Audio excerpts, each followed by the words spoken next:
Sugar వ్యాధి ఉన్నవారు, అధిక బరువు ఉన్నవారు అరటిపండు తినాలంటే ఆలోచిస్తారు, భయపడతారు కూడా.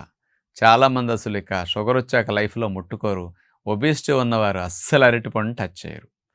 కానీ అరటిపండు షుగర్ ఉన్నా, ఒబేసిటీ ఉన్నా కూడా తినొచ్చు. కానీ ఎలాంటి పండు తింటే మంచిదనే విషయానికొస్తే దోరగా అరటిపండు ముగ్గుతుందే అన్‌రైపెన్ బనానా. ఇది మాత్రం మంచిది. ఒబేసిటీ ఉన్నవారికి మంచిదే, షుగర్ వచ్చిన వారికి మంచిదే.